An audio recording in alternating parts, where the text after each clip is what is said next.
To all of you student IQ classes में आपका स्वागत है। स्टूडेंट, आज की वीडियो में हम लोग एक सेशन स्टार्ट कर रहे हैं जो हिस्ट्री का सेशन होगा और हिस्ट्री के जो इम्पोर्टेंट क्वेश्चन होंगे क्लास 10th की वो डेली हम लोग करते जाएंगे। और यहाँ पे क्लास में आपको मैं याद करवाने का प्रयास करूंगा कि आप लोग को यहीं पे याद हो जाए ताकि आप एग्जाम में जाए तो आराम से आपके माइंड में ये सारी चीजें रहें। तो चलिए शुरू करते हैं, हम लोग स्टार्ट करते हैं। पहला देखते हैं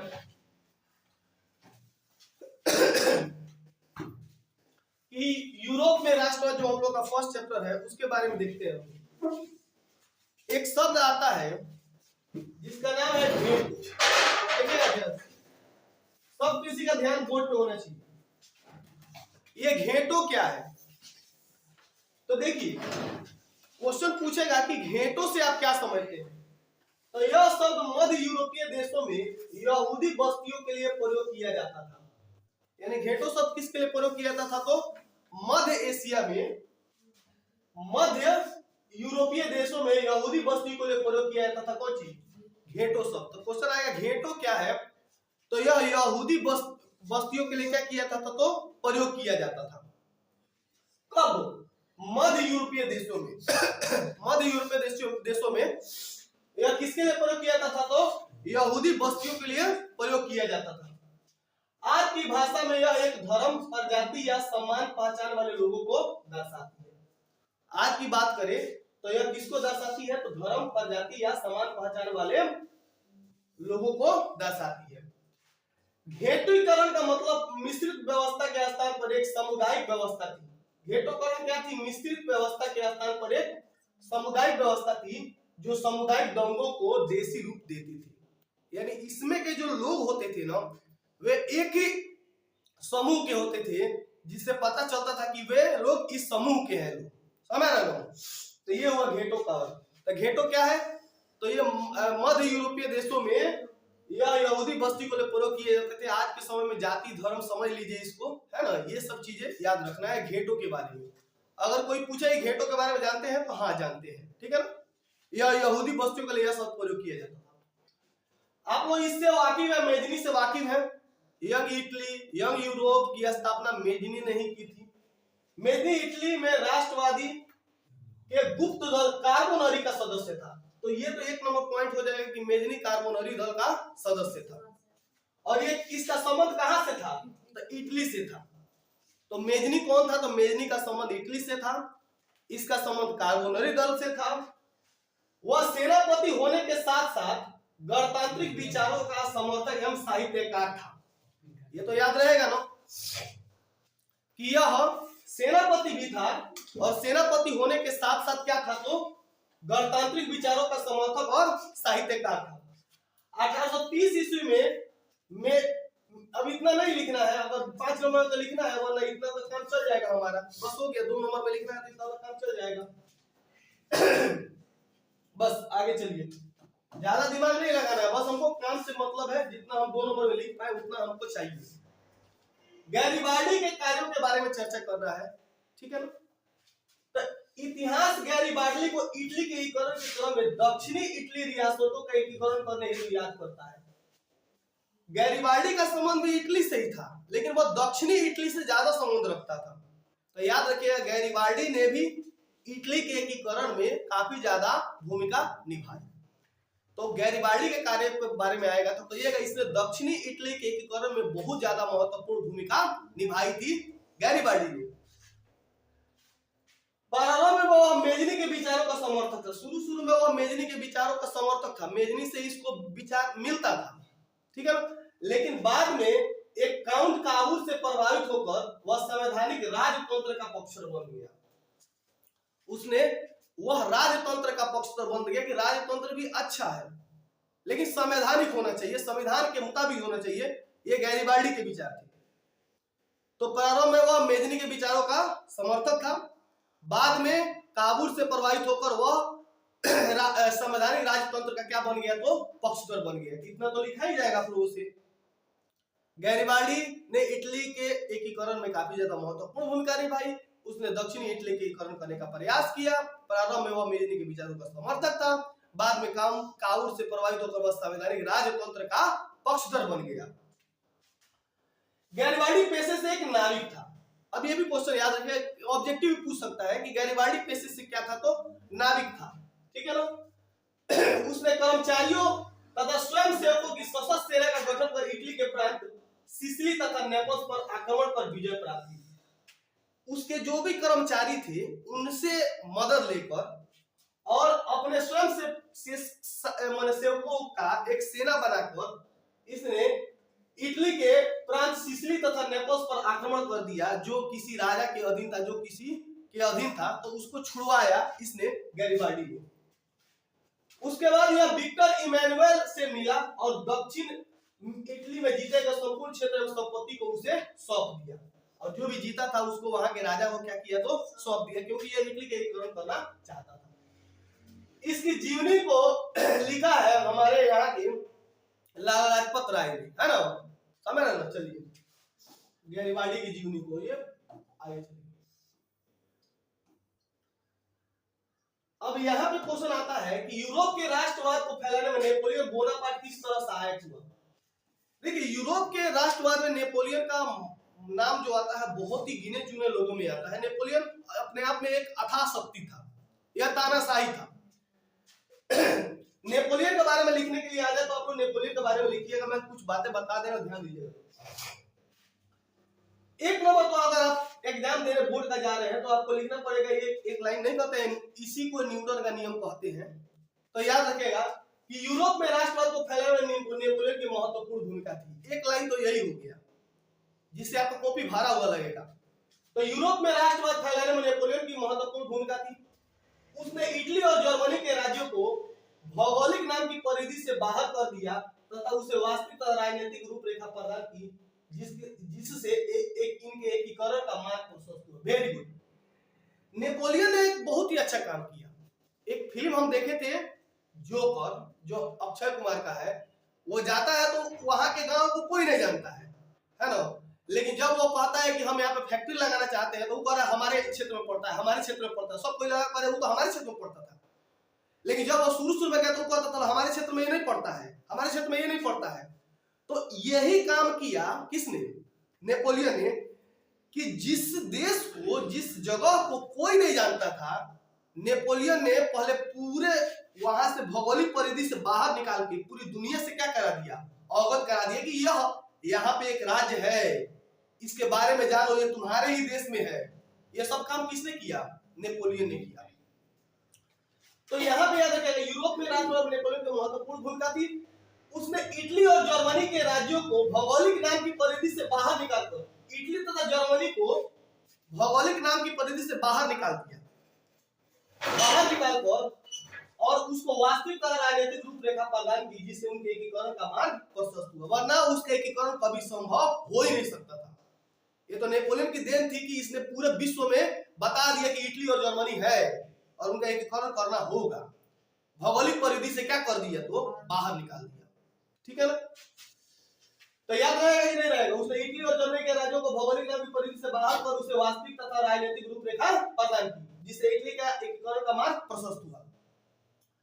उसके बाद से यहाँ पे आप देख सकते हैं नेपोलियन के प्रभुता तथा उत्कर्ष से अन्य राज्य अपनी अपनी रक्षा का पूर्ण प्रबंध करने लगे। इससे उनमें आपसी एकता और राष्ट्रवाद की भावना का विकास हुआ। नेपोलियन जब मतलब कि कुछ बोलने लगा, लोगों की बातें समझ में आने लगी, सभी राजा या जो राज्य थे वो अपने अपने सेना को मजबूत करने लगे, है ना, सेना को मजबूत करने लगे, ताकि और जब सब कोई सेना का मजबूत करने लगा तो आपस में संबंध उन लोग के बनने लगे, है ना, बिगड़ने नहीं लगे बल्कि बनने लगे। नेपोलियन के नेतृत्व में इटली के विभिन्न भागों से एकत्र सेनाएं में परस्पर प्रेम एवं सहानुभूति की भावना जगी। इसके ही माध्यम से उन लोगों में क्या जागा, तो प्रेम जागा। यानी ऐसा कह सकते हैं कि नेपोलियन ने इटली तथा जर्मनी के एकीकरण में बहुत ज्यादा महत्वपूर्ण भूमिका निभाई, है ना। भौगोलिक नाम की परिधि से बाहर निकाल के रूपरेखा तैयार की, राजनीतिक रूपरेखा तैयार की, सभी देशों को, सभी देश एक दूसरे के साथ एकता, सभी देश नहीं, वहां के जितने भी राज्य थे एक दूसरे के साथ एकता से बिहेव करने लगे, तब जाके उसका एकीकरण होना संभव हो गया। तो ये नेपोलियन बोनापार्ट की बहुत ज्यादा महत्वपूर्ण भूमिका थी। आएगा तो इसको लिखना पड़ेगा आप लोगों को, उसका लेक्चर देख लीजिए, याद कर लीजिए, मैं समझा दे रहा हूँ, फिर पढ़ लीजिएगा, बिल्कुल समझ में आ जाएगा, आप लोग लिख सकते हैं इसको, ठीक है ना। मैं समझा दे रहा हूं, आप लोग इसको याद भी कर लीजिएगा अपने स्तर से, ठीक है। जर्मनी के कारण की क्या बात है, तो ये क्वेश्चन VVI है। तो इसके तो सबसे बड़ी बात 300 छोटे बड़े राज्य थे, ये तो याद होना चाहिए। 300 छोटे बड़े राज्य थे। इन राज्यों में आप राजनीतिक, सामाजिक तथा धार्मिक विषमताएं थी, यानी यहाँ पे बहुत ज्यादा सामाजिक, धार्मिक, राजनीतिक विषमताएं थी। यही कारण था कि वो उसका एकीकरण होना बहुत ही मुश्किल था। एकीकरण का मतलब होता है एक होना बहुत ज्यादा मुश्किल था। राष्ट्रवाद की भावना का अभाव था, वहां के लोगों के बीच में राष्ट्रवाद की भावना का क्या था, तो अभाव था। लोग राष्ट्रवाद की भावना को नहीं समझते थे। ऑस्ट्रिया का हस्तक्षेप था। ऑस्ट्रिया का जो चांसलर था मेटरनिक, वह बहुत ज्यादा घोर प्रतिक्रियावादी था। इन सब कारणों के कारण ये जर्मनी के एकीकरण नहीं हो पाता था। तो क्वेश्चन पूछा जर्मनी के एकीकरण की क्या बाधाएं थी, तो 300 छोटे बड़े राज्य, उन राज्यों में एकता का अभाव, धार्मिक, राजनीतिक तथा आर्थिक विषमताएं थी। ऑस्ट्रिया का प्रभाव था, वहां का जो मेटरनिक था वो घोर प्रतिक्रियावादी था। सिंपल में याद रह जाएगा। ये क्वेश्चन आप लोग VVI में डाल दीजिए। फ्रांस की जुलाई 1830 ईस्वी क्रांति का फ्रांस की शासन व्यवस्था पर क्या प्रभाव पड़ा। भाई देखो, किसी भी क्रांति का बहुत ज्यादा प्रभाव पड़ता है, ऐसा नहीं है कि प्रभाव नहीं पड़ता है। वहां की राजनीति में, वहां की क्रांति का बहुत महत्वपूर्ण प्रभाव पड़ता है। जो घटना पहले होती थी वह एकदम विपरीत हो जाती है क्रांति के बाद, समझ में आया। तो चार्ल्स दसम के प्रतिक्रियावादी शासक का अंत हो गया।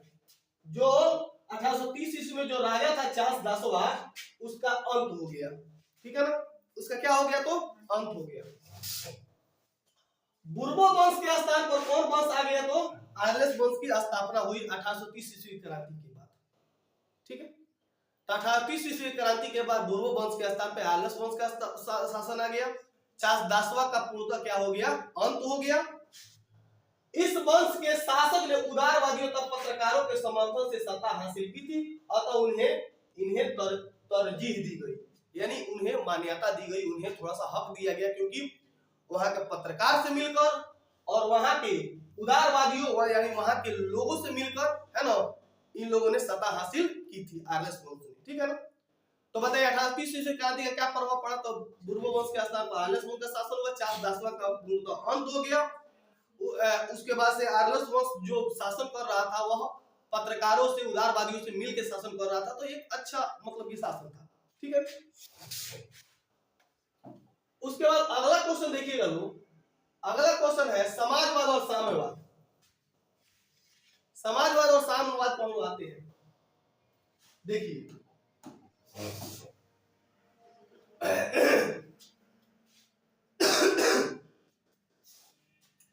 रूस में वहां के राजा को क्या कहा जाता है, तो जार कहा जाता है। आप लोग जानते हैं रूस में वहां के राजा को क्या कहा जाता है, जार कहा जाता है। भाई रूसी क्रांति के दो कारण पूछ रहा है तो कोई दिक्कत नहीं है, किसी भी क्रांति के 3-4 कारण याद रखिएगा। एक जार की निरंकुशता, किसानों की दयनीय स्थिति, मजदूरों की दयनीय स्थिति, है ना, करों का बोझ, है ना, टैक्स ज्यादा लगेगा। तो 4-5 कारण ये कॉमन कारण होते हैं, ये खुद लिख के बना सकते हैं आप। तो एक कारण था जार की निरंकुशता और के शासन। जो वहां का लुई जो था यहाँ पे, यद्यपि 19वीं सदी के मध्य के राजतंत्र की समिति की जा चुकी थी, रूसी राजतंत्र अपना विशेषज्ञता छोड़ने को तैयार नहीं था। जार निकोलस द्वितीय राजा के दैवी, अच्छा रूसी क्रांति के समय राजा कौन था, जार निकोलस द्वितीय, लुई 18वां फ्रांस से संबंधित था। जार निकोलस द्वितीय राजा किसमें विश्वास करता था, दैविक शक्ति में विश्वास करता था। जो राजा था वो किसमें विश्वास करता था, दैविक शक्ति में विश्वास करता था। और राजा क्या था, बिल्कुल निरंकुश था, जनता पर ध्यान नहीं देता था। जनता भूखे मरती थी, वो अपने राजमहल में भोग विलास करता था। और उसके यहाँ गलत सलाहकार के कारण, है ना, उसकी स्थिति और बद से बदतर होती जा रही थी। सिंपल में लिख लीजिएगा। अरे एक नंबर 2 कारण पूछ रहा है तो लिख लीजिएगा, राजा की निरंकुश तथा अयोग्य शासन, यानी वहां का राजा अयोग्य था, है ना। जार निकोलस द्वितीय एकदम अयोग्य था, है ना। उसके यहाँ गलत सलाहकार थे, जनता पर ध्यान नहीं देता था, समझ रहे ना, दैविक शक्ति में विश्वास करता था। ये सब चीजें लिख दीजिएगा, 1 नंबर कारण हो गया। तो ये लिखना पड़ेगा आप लोगों को, समझा दे रहे हैं आप लोग, एग्जाम में आएगा तो लिखिएगा आप लोग। दूसरा तो आप लोग लिखिएगा किसानों की दयनीय स्थिति। दूसरा क्या लिखिएगा, किसानों की दयनीय स्थिति, मजदूरों की दयनीय स्थिति। किसानों की स्थिति वहां पे क्या हो गई थी, तो काफी ज्यादा दयनीय हो गई थी। उनकी भूमि जो है छोटे छोटे टुकड़ों में बढ़ चुकी हुई थी। पुराने ढंग से खेती किया करते थे, कृषि का कोई साधन नहीं था। राजा है तो सब सामान उपलब्ध कराओ, तकनीकी का विकास करिए, लेकिन वैसा कोई भी विकास हो नहीं रहा था। तो किसान भी उससे क्या थे, तो असंतुष्ट थे। किसान क्या थे, उससे असंतुष्ट थे। यही कारण था कि ये दूसरा कारण हो गया रूसी क्रांति का। कोई दिक्कत? आगे बढ़ते हैं। ये क्वेश्चन देखिए, रूसीकरण की नीति क्रांति हेतु कहां तक उत्तरदायी थी? भाई देखो, ये 2 नंबर क्वेश्चन को ध्यान से देखना। रूसीकरण की नीति क्रांति हेतु कहां तक उत्तरदायी थी? तो बहुत हद तक उत्तरदायी थी। क्वेश्चन करेगा कि रूसीकरण की नीति क्रांति के लिए कहां तक उत्तरदायी थी, तो कहिएगा बहुत हद तक उत्तरदायी थी, क्योंकि वहां पे रूस में अनेकों प्रकार के जाति धर्म है ना को मानने वाले लोग रहते थे, जिनकी वेशभूषा, भाषा, बोली चली, माने बोली चालन सब चीज क्या होता था, अलग था। उसमें रूस में ने कहा कि नहीं, तुम लोगों को मेरी ही भाषा क्या करनी पड़ेगी, अपनानी पड़ेगी। तो ये उन लोगों के लिए काफी ज्यादा क्या था, तो कठिन था। तो ये एक बहुत बड़ा कारण उभर के सामने आया था रूसी क्रांति। तो यहाँ पे देख सकते हैं, रूस की जनता में यहूदी, Pole, Finn, Uzbek, Tatar, Kazakh, Armenia, रूसी आदि जातियों के लोग रहते थे। बहुत ज्यादा लोग रहते थे, आपको लिखना पड़ेगा। इनकी भाषा, रस्म रिवाज ये सब अलग अलग थी। रूसी बहुसंख्यक होने से सबसे अधिक प्रभावशाली एवं शासक बन गए थे, है ना। जार अलेक्जेंडर प्रथम के समय से ही रूसीकरण की नीति अपनाई गई। एक जार एक धर्म का एक नारा दिया गया। इस पर रूसी भाषा, शिक्षा एवं संस्कृति थोपने का ये प्रयास किए लोग। तो ये बहुत बड़ा कारण निकल के सामने आया।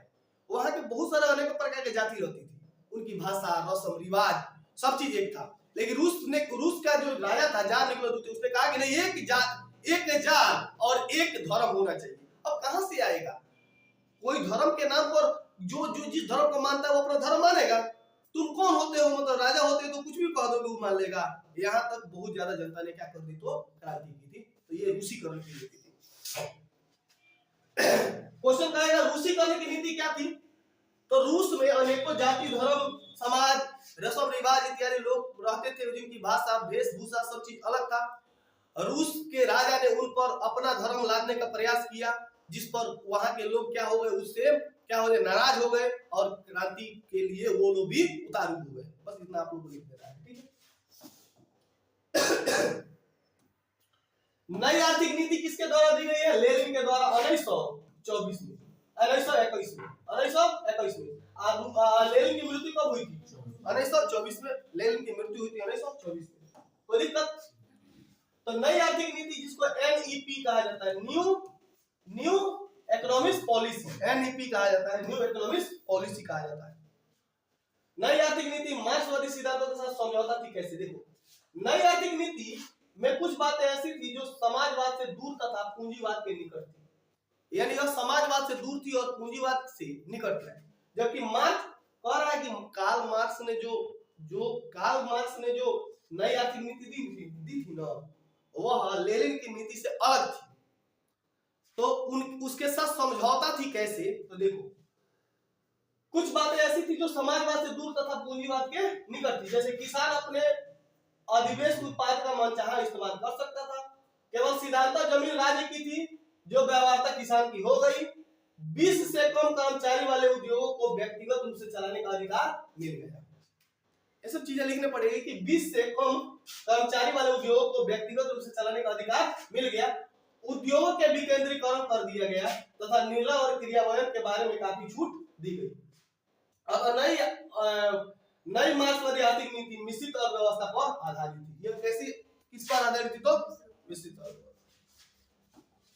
एक क्वेश्चन भी लिख लीजिएगा, सर्वहारा वर्ग किसे कहते हैं? तो ये तो आसान है, समाज का वैसा वर्ग जिसमें किसान, मजदूर तथा आम जनता ये सभी लोग आपस में रहते हैं, वैसे वर्ग को क्या कहा जाता है? सर्वहारा वर्ग कहा जाता है। याद रहेगा, समाज का वह लाचार वर्ग जिसमें गरीब, किसान, कृषक, मजदूर, सामान्य मजदूर, श्रमिक और आम गरीब लोग शामिल, उसे सर्वहारा वर्ग कहते हैं। ठीक है ना? कोई दिक्कत? बोलिए ना। अगला नेक्स्ट क्वेश्चन है कि समाजवाद एक नई आर्थिक एवं सामाजिक व्यवस्था थी। कैसे? समाजवाद नहीं, साम्यवाद। तो देखिए, रूस में बेल्शेविक क्रांति के बाद स्थापित साम्यवाद एक आर्थिक एवं सामाजिक व्यवस्था बनकर उभरी। साम्यवाद कब कब उभरा था? जब बेल्शेविक क्रांति हुई थी तब। जब बेल्शेविक क्रांति हुई थी तब। बेल्शेविक क्रांति ना पोर्टोग्राद के रेलवे स्टेशन पे सभी लोगों ने उसको घेर लिया था, है ना। राजा को गद्दी छोड़ने पर क्या किया था? तो मजबूर किया, बेल्शेविकों ने किया था। तो रूस में बेल्शेविक क्रांति के बाद स्थापित साम्यवाद एक नई आर्थिक एवं सामाजिक व्यवस्था बनकर उभरी थी। इस व्यवस्था ने आर्थिक एवं सामाजिक क्षेत्रों में पूंजीपतियों तथा कुलीन वर्ग का प्रभुत्व समाप्त कर दिया। इस व्यवस्था में किसका क्या समाप्त कर दिया? इस व्यवस्था ने आर्थिक एवं सामाजिक क्षेत्र में पूंजीपतियों तथा कुलीन वर्ग का प्रभुत्व क्या कर दिया? तो समाप्त कर दिया। पहले बड़े भूमिपतियों जमींदारों की निजी संपत्ति हुआ करती थी। पहले भूमि किसकी हुआ करती थी? भूमिपतियों जमींदारों की निजी संपत्ति हुआ करती थी। ये प्रायः विशेषाधिकार प्राप्त कुलीन वर्ग के होते थे। लेकिन उसके बाद साम्यवाद के बाद ये सभी चीजें क्या हो गई? तो हट गई। साम्यवाद के बाद ये सभी चीजें हट गई। यहाँ से चीजें होती थी और साम्यवाद के बाद ये सारी चीजें हट गई। सभी को समान अधिकार प्राप्त हो गया, है ना। सभी ना कोई ज्यादा पूंजीपति था, ना ज्यादा कोई गरीब था। ऐसी व्यवस्था को साम्यवाद के अंतर्गत रखा जाता है। ठीक है।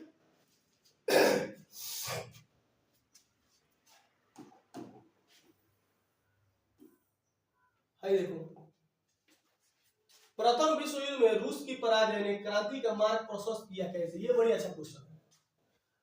प्रथम विश्व युद्ध हुआ ना, तो रूस जो होता है ना, वह जापान से हार गया। याद है आप लोगों को? एशिया के एक छोटे से देश जापान से ये क्या हो गया? हार गया। जब हार गया तो जनता का भ्रम टूट गया कि ये इतना बड़ा देश है, इतना बड़ा देश है और ये छोटे देश से हार गया, इसका मतलब जरूर ना जरूर इसमें कमी है। नहीं होता है कि पहले अपना लोगों में विश्वास जगाना पड़ता है, तब गैर हम पर विश्वास करते हैं। तो हुआ क्या कि इतना बड़ा देश जाके जापान से हार गया, तो वहां के जनता का घमंड, वहां का जनता का विश्वास ही रूस पर से क्या हो गया? टूट गया। समझ रहे हो? और उसके बाद जितना प्रथम विश्व युद्ध में इतना ना रूस मतलब कि इसका मतलब क्षति हुआ था कि वहां के लोगों को खाने के लाले पड़ गए थे। वहां के लोग जो है ना, वहां का मतलब अर्थव्यवस्था एकदम चरमरा गया था, है ना। और लोगों को जो है ना मतलब कि इससे संतुष्टि नहीं थी। बोले कि क्यों जाके ये विश्व युद्ध में भाग ले रहा है ना। तो ये सब जनता ने क्या कर दी? तो क्रांति कर दी। समझ रहे हो? तो आप लोगों को सबसे पहले मन में तो बातें में डाल दिया कि क्या कारण था कि जनता ने क्रांति की। पढ़ लेते हैं। रूसी क्रांति के कुछ कारण कई दशक से विद्यमान थे। रूस में जारशाही बारूद के ढेर पर बैठी थी। हाँ, जारशाही बारूद के ढेर पर बैठने का मतलब होता है वहां का जो राजा था वो बारूद के ढेर पर बैठा हुआ था, अब उड़ने वाला था। मतलब उसका स्थिति एकदम खत्म था, एकदम बारूद के ढेर पर बैठा हुआ था। बस उस ढेर में चिंगारी लगाने की क्या थी? जरूरत थी। यह काम प्रथम विश्व युद्ध की रूस की पराजय ने कर दिया। प्रथम विश्व युद्ध में रूसी सेना में कृषि तथा उद्योग से जुड़े लोग भी सैनिक कार्य हेतु भेजे गए, जिनका प्रतिकूल असर अनाज एवं अन्य उत्पादों पर पड़ा। अब वहां एक बात और कह दिया है कि वहां सेना नहीं गई, बल्कि किसान उसान को भेज दिया गया लड़ने के लिए। अब किसान जब लड़ेगा तो खेत में अनाज कौन उगाएगा? समझ रहे हो? तो अन्य उत्पादों पर पड़ा। देश में दुर्भिक्ष की स्थिति हो, ये सब नहीं लिख रहा आपको। मोर्चे में भेजे गए सैनिक भी युद्ध और सामग्री खान बेमौत मर रहे थे। और जब यहाँ से सैनिक जो गए थे वो भी युद्ध में क्या हो गए थे? वो लोग खाने को तरस रहे थे, खाने के लिए मर गए। लगभग 20 लाख रूसी सैनिक मारे गए और 50 लाख से अधिक घायल हो गए। इसने रूसी फौज से भी असंतोष फैल गया। वहां की फौज ने भी असंतोष फैल। एक तरफ सेना और जनता दुर्भिक्ष स्थिति में थी और साथ साथ हार का अपमान झेल रही थी और साथ साथ हार भी रही थी। वही दूसरी तरफ जारशाही व्यवहार और विलास पर आनंद, और दूसरा तरफ वहां पे जनता लड़ रही थी। यहाँ पे दरबार में बैठ के खूब अपना रंगरलिया मना रहा था, खूब राजा जो है ना अपना भोग विलास में डूबा था। तो जनता क्रांति नहीं करेगी, जनता एकदम क्रांति करेगी। सैनिक भी आंदोलनकारी के साथ मिल गए और क्रांति आ गया, क्रांति होने लगा। समझ रहे हो?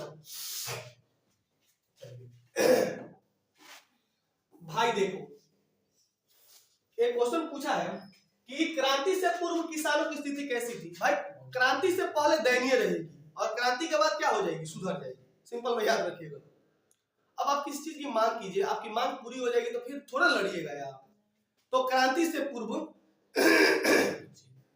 रूसी किसानों की स्थिति काफी ज्यादा दयनीय थी। वे अपने छोटे छोटे जमीनों पर पुराने ढंग से कृषि किया करते थे, है ना। उनकी जमीन टुकड़ों में बढ़ चुकी थी, कोई भी अच्छा बीज, खाद इत्यादि का प्रबंध सरकार के द्वारा नहीं किया जा रहा था। सिंपल, ठीक है। अगला कह रहा है कि रूस की क्रांति ने पूरे विश्व को प्रभावित किया। कि दो उदाहरण से स्पष्ट करें। बिल्कुल सही है, रूस की क्रांति ने पूरे विश्व को प्रभावित किया। सही बात है। देखो, रूस की क्रांति ने इस प्रकार पूरे विश्व को प्रभावित किया कि एक नंबर, इस क्रांति ने विश्व को दो विचारधारा में बांट दिया। इस क्रांति ने विश्व को कितना भागों में बांटा गया? दो विचारधारा में बांटे। इस क्रांति ने आर्थिक नियोजन का नया प्रारूप प्रस्तुत किया, जिसे पूर्ववर्ती देशों ने अपनाना शुरू किया। इस क्रांति ने एक छाप छोड़ दिया, तो अन्य देशों ने भी इसे अपनाना शुरू किया। ये पूरे विश्व को प्रभावित किया। शीत युद्ध से क्या समझते हैं? शीत युद्ध का मतलब ऐसे युद्ध से होता है जिसमें लड़ाई जो होती है अस्त्र शस्त्र से न होकर, बल्कि वाक्य युद्ध के जरिए, माने बोली चाली के जरिए एक देश दूसरे देश को नीचा दिखाने की कोशिश करता रहता है। ठीक है ना।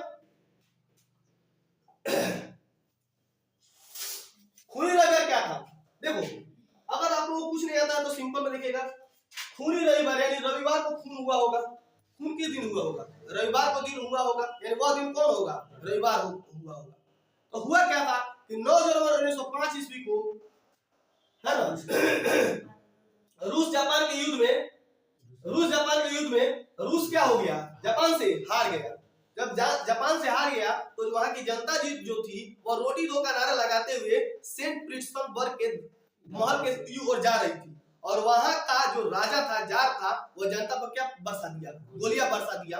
वह दिन कौन दिन था? रविवार का था, इसलिए इसका नाम हो गया खूनी रविवार। कोई दिक्कत? अब ये सब नहीं लिखिएगा तो क्या लिखिएगा आप? एग्जाम में छोड़ के आइएगा तो क्या लिखिएगा आप? चलिए अगला क्वेश्चन पाते हैं भाई। पूंजीवाद क्या है? देखिए, पूंजीवाद क्या है? पूंजीवाद ऐसी राजनीतिक आर्थिक व्यवस्था है। देखिए, पहला पूंजीवाद क्या है तो कहिएगा कि पूंजीवाद ऐसी राजनीतिक आर्थिक व्यवस्था है। क्या लिखेगा लोग? पूंजीवाद ऐसी आर्थिक राजनीतिक व्यवस्था है। पूंजीवाद क्या है?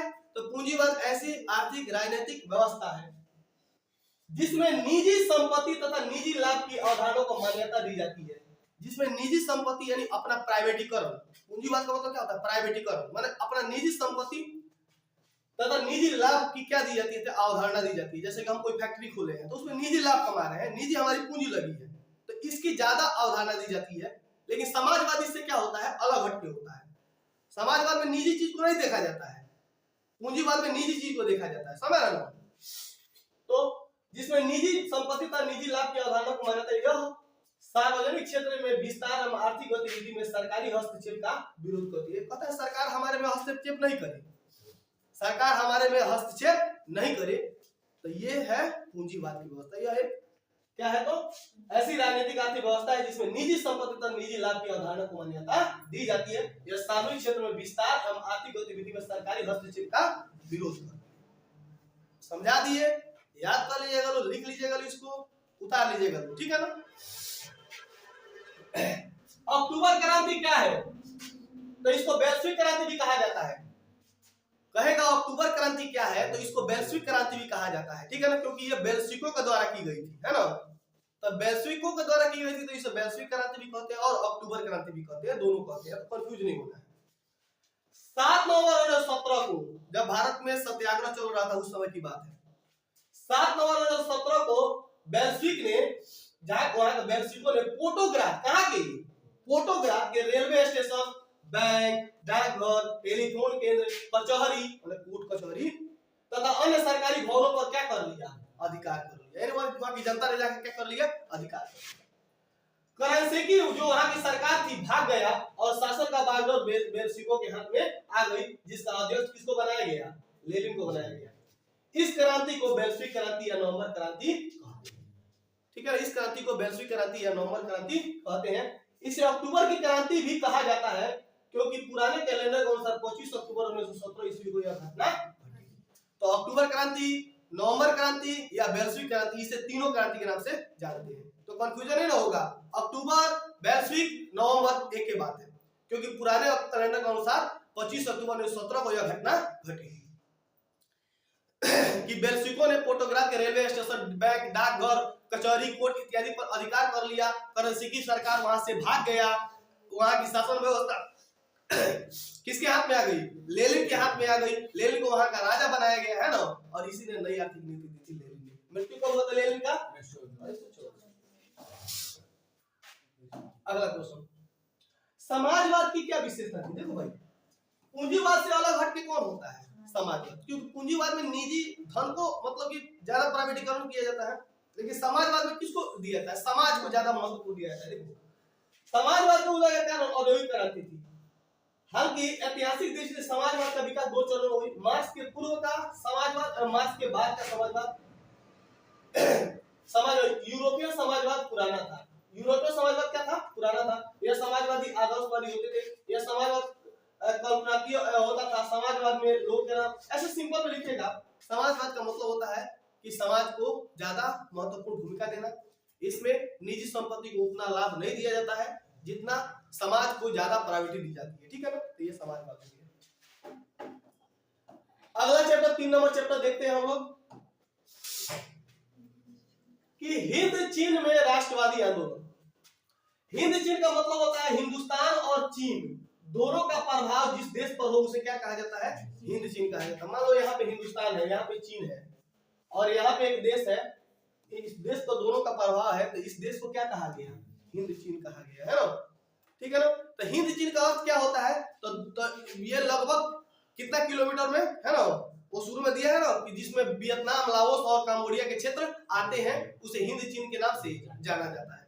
2900 किलोमीटर में फैला हुआ, शायद 2900 किलोमीटर फैला हुआ एक ऐसा साम्राज्य जिसमें आज के वियतनाम, काम्बोड तथा लाओस इत्यादि क्षेत्र आते हैं, उसे क्या कहा जाता है? हिंद चीन कहा जाता है। तो देखो, ये क्वेश्चन VVI है।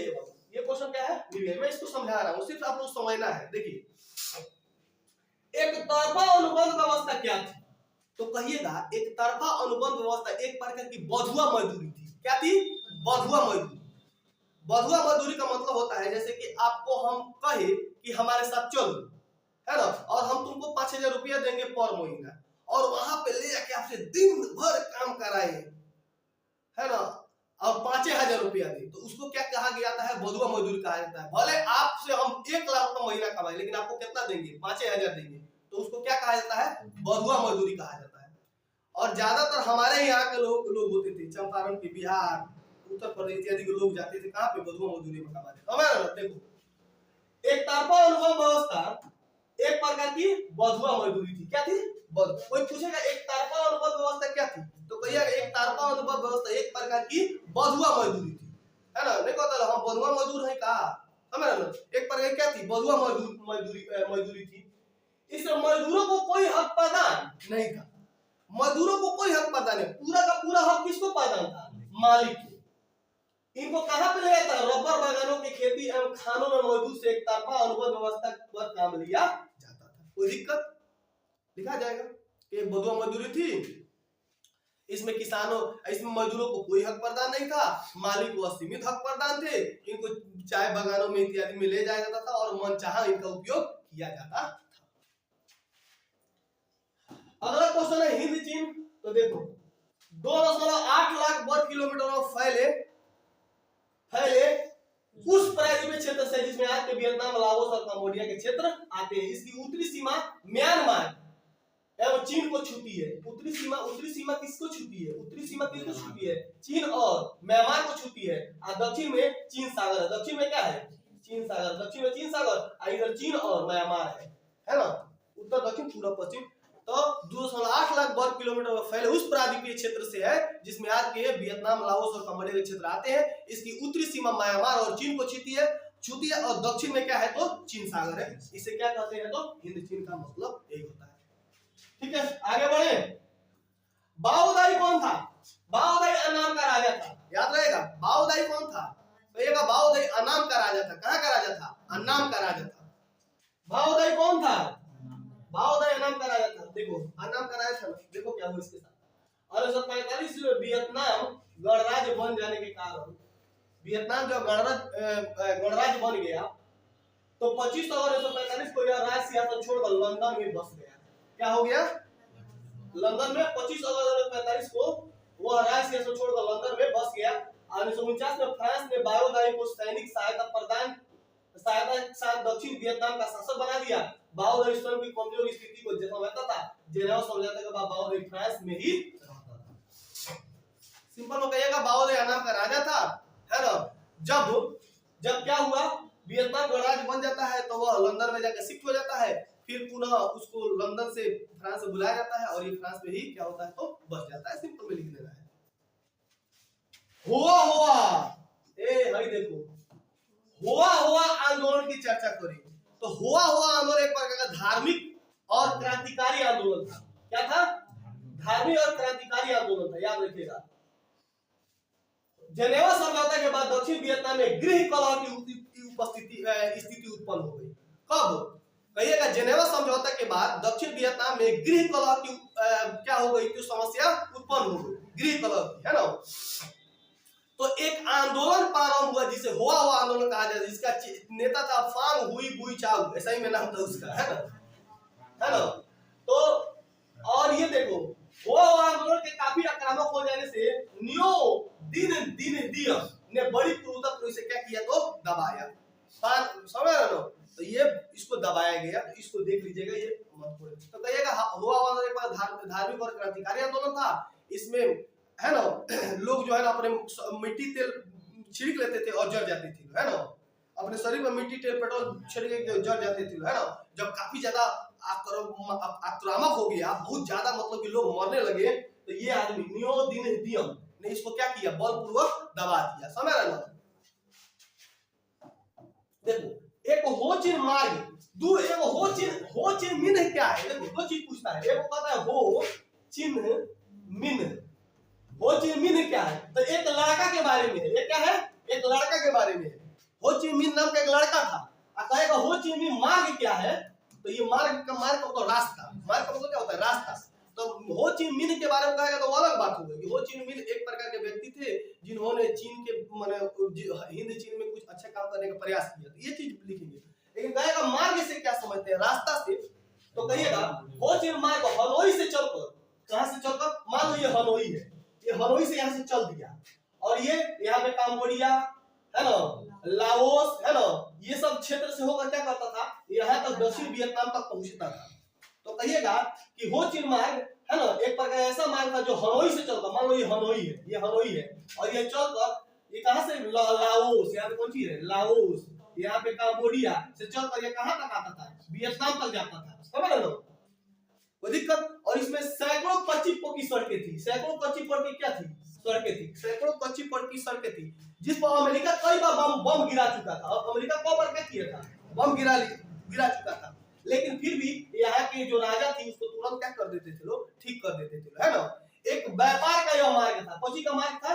व्यापार का। इससे व्यापार हुआ करता था। समझ रहे लोग? तो ये एक प्रकार का यह मार्ग था। तो याद रहेगा कि नहीं रहेगा? तो कहिएगा हो चिन मिन मार्ग हनोई से चलकर लाओस कंबोडिया के वियतनाम तक जाता था। इससे सैकड़ों पक्की सड़कें निकल कर जुड़ी थी। यह वियतनामियों के रसद सप्लाई यानी अनाज सप्लाई होता था। क्या सप्लाई होता था? अनाज सप्लाई होता था। यह मार्ग काफी मजबूत था। अमेरिका सैकड़ों बार बमबारी कर चुका था, परंतु वियतनाम के लोग तुरंत इसको क्या कर लेते थे? तो ठीक करा लेते थे। कोई दिक्कत? चूंकि हो चिन मिन मार्ग वियतनाम की जीवन रेखा थी, अतः अमेरिका पर इस पर नियंत्रण करना चाहता था। अमेरिका इस पर क्या करना चाहता था? नियंत्रण करना चाहता था। आगे बढ़े, अगला देखिए।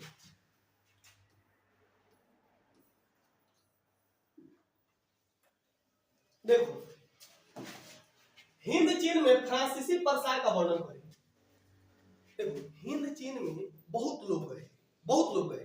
अमेरिका भी गया, फ्रांस भी गया, है ना। उसके बाद से ये यूरोपीय देश भी बहुत सारे गए लोग, है ना। लेकिन सभी देश वहां पे व्यापार करने के उद्देश्य से गए। लेकिन फ्रांस एक एकलौता ऐसा देश था जो वहां पे राजनीति करने का सोच लिया। कौन? फ्रांस। शुरू में तो वह गया बिजनेस करने के लिए, मतलब कि वहां पे मतलब कि व्यापार करने के लिए। लेकिन देखा वहां पे बहुत ज्यादा संपत्ति है, तो सोचा क्यों ना एक डेरा डाल लेते हैं और इन्हीं लोगों को अपना शासन करते हैं, है ना। तो ये बहुत गलत काम किया, जैसे हमारे यहाँ अंग्रेज किए थे। तो देखिए, हिंद चीन आने वाले यूरोपीय में पुर्तगाली, डच, स्पेन, अंग्रेज तथा फ्रांसीसी थे। ये सभी लोग आए थे। हमारे यहाँ भी आए हैं लोग, हमारे यहाँ पुर्तगाली भी आए हैं लोग, डच भी आए हैं ना। स्पेनिश भी आए, अंग्रेज भी आए, फ्रांसीसी हमारे यहाँ नहीं आए, है ना। इनमें से केवल फ्रांस ही इस भूभा पर राजनीतिक प्रभुत्व कायम करने हेतु सक्रिय रहा, लेकिन इसमें से कौन सबसे ज्यादा घटिया निकला? फ्रांस। 1747 में फ्रांस ने व्यापार के उद्देश्य से अन्नाम के साथ राजनीतिक संबंध बनाया, अन्नाम के साथ राजनीतिक संबंध बनाया। 1787 में फ्रांसीसी सहायता से चीन का राजा विद्रोह दबाने में सफल रहा था, तो दोनों में संधि हो गई और 19वीं सदी में के प्रारंभ में अन्नाम और कोचिन चीन में फ्रांसीसी पादरियों के विरुद्ध उग्र आंदोलन छिड़ गया। ये सब ये कहो कि ये कैसे राजनीति फैलाया, तो इसके बारे में लिख लीजिएगा, ठीक है, इसको आप लोग समझ जाइएगा, ठीक है। कि फ्रांस जो है ना वहां पे शासन व्यवस्था करने लगा, धीरे धीरे वहां के राजाओं से मिल गया, राजाओं से मिलने के बाद से है ना वहां पे अधिकार करके अपना मतलब कि रहने लगा, ठीक है ना, और उन लोगों पर अपना शासन चलाने लगा, ठीक है। ये कुछ चीजें दिमाग से लिखनी पड़ेगी, सभी चीजें कितना याद कीजिएगा, बहुत सारी चीजें याद करने के लिए है। देखो अमेरिका हिंद चीन में कैसे दाखिल हुआ? अब सिंपल बात है भाई कि जब फ्रांस रहेगा तो इसको प्रॉब्लम होगा अमेरिका को। फ्रांस यहाँ पे था, किस पर? हिंद चीन पर किसका शासन हो गया था? फ्रांस का। अब फ्रांस जब था तो अमेरिका को इससे प्रॉब्लम था, तो अमेरिका सोचा कि फ्रांस को हम वहां से क्या करते हैं, हटा देते हैं, समझ रहे हो? तो इस स्थिति को हटाने के लिए अमेरिका भी हिंद चीन में घुसना पड़ा। तो देखिए इसका कारण क्या है। 1950 में उत्तरी वियतनाम में हो ची मिन्ह की साम्यवादी तो था, दक्षिण वियतनाम बाओ दई की सरकार सऊदी सरकार लोगों ने बढ़ दी। इस क्रम में डियन बियन फू दुर्ग पर साम्यवादी हो ची मिन्ह की सेना ने फ्रांसीसी सेना को बुरी तरह हराकर कब्जा कर लिया। ऐसी स्थिति में साम्यवाद के बढ़ते प्रभाव को रोकने के उद्देश्य से फ्रांस के समर्थन में अमेरिका ने प्रत्यक्ष हिंद चीन में उतरने का निश्चय किया। हालांकि फ्रांस वहां पे था, लेकिन सोचा कि अगर फ्रांस वहां पे हार रहा है, फ्रांस वहां पे क्या हो रहा है तो हार रहा है, तो हमारी भी हार है, तो फ्रांस के पक्ष में यह क्या उतर गया, तो अमेरिका हिंद चीन में उतर गया, क्योंकि वहां पे फ्रांस को धो रहा था लोग, फ्रांस को बुरी तरह से मार पीट रहा था लोग, वहां की सेना को मार पीट रहा था लोग, तो फ्रांस की सहायता में कौन उतर गया? अमेरिका उतर गया। और इतना घटिया घटिया काम किया है ना ये अमेरिका इन देश के लोगों के साथ, उन्होंने से क्या बताया, समझ रहे हो? क्योंकि रूस पहले से साम्यवादी हो ची मिन्ह का समर्थन कर रहा था, अतः द्वितीय विश्व युद्ध की संभावना नजर आ रही थी, है ना, तृतीय विश्व युद्ध की संभावना नजर आ रही थी। इन्हीं परिस्थितियों में मई 1954 ईस्वी में जेनेवा समझौता हुआ, है ना। ये सब स्थिति जब ज्यादा भयानक हो गया था, तो इसी स्थिति में क्या हुआ था, जेनेवा समझौता हुआ था, जिससे वियतनाम कितने हिस्सों में बट गया? 2 हिस्सों में बट गया। कोई दिक्कत? अब देखो यहाँ पे बताया ना कि हो ची मिन्ह के संबंध में संक्षिप्त जानकारी दे। तो हो ची मिन्ह एक आदमी भी था, तो हो ची मार्ग नहीं ना है, मार्ग और आदमी दोनों पे फर्क समझिएगा, तो कुछ मत लिख लीजिएगा। तो देखिए हो ची मिन्ह वर्तमान वियतनाम के जनक थे, वर्तमान वियतनाम के क्या थे? जनक थे। हो ची मिन्ह का दूसरा नाम न्यूगन आई कोक भी था। क्या था? न्यूगन आई कोक भी था। हो ची मिन्ह का दूसरा नाम क्या था? न्यूगन आई कोक था। इसको लिख लीजिएगा, आप लोग कॉपी में उतार सकते हैं, आप लोग, है ना, देख के वीडियो उतार सकते हैं अच्छा से, और इसको याद भी थोड़ा सा करें, क्योंकि खाली लेक्चर सुनने से काम नहीं चलेगा, कुछ पढ़ भी लीजिएगा। मैं समझा दे रहा हूँ, कुछ पढ़ भी लीजिएगा। हिंद चीन में राष्ट्रीयता के विकास के क्रम में 17 ईस्वी में उन्होंने पेरिस में साम्यवादियों का दल बनाया। पुनः वे साम्यवाद की शिक्षा प्राप्त करने मॉस्को गए। किसकी शिक्षा प्राप्त करने मॉस्को गए थे? साम्यवाद की। ये हो ची मिन्ह कहां पे गए थे? मॉस्को गए थे। किसकी शिक्षा प्राप्त करने के लिए? साम्यवाद की शिक्षा प्राप्त करने के लिए। साम्यवाद से प्रेरित होकर 1925 ईस्वी में उन्होंने वियतनामी क्रांतिकारी दल का गठन किया। हो ची मिन्ह ने किसका गठन किया? वियतनामी क्रांतिकारी दल का गठन किया। 1930 में उन्होंने वियतनामी साम्यवादी दल की स्थापना की। 1930 में क्या की? तो वियतनामी साम्यवादी दल की स्थापना की। तो वियतनामी साम्यवादी दल की भी स्थापना की थी किन्होंने? हो ची मिन्ह ने। उसके बाद से 2 सितंबर 1945 को वियतनाम के स्वतंत्रता की घोषणा कर दी गई, है ना। ये सब चीजें किनके संबंध में है? तो हो ची मिन्ह के संबंध में है। ये लिखिएगा, हो ची मिन्ह वर्तमान में वियतनाम के जनक थे। हो ची मिन्ह का दूसरा नाम न्यूगन आई कोक था। ये हिंद चीन में राष्ट्रवाद के विकास को काफी ज्यादा प्रभावित किए थे। वे साम्यवाद की शिक्षा लेने के लिए मॉस्को गए। साम्यवाद से प्रेरित होकर 1925 में उन्होंने वियतनामी क्रांतिकारी दल बनाया 1930 में उन्होंने वियतनामी समाजवादी दल की स्थापना की। ये सब इनके क्या थे तो कार्य थे। ठीक है, अगला देखिए, ये क्वेश्चन आपसे पूछा जा सकता है और बहुत अच्छा क्वेश्चन है। रासायनिक हथियार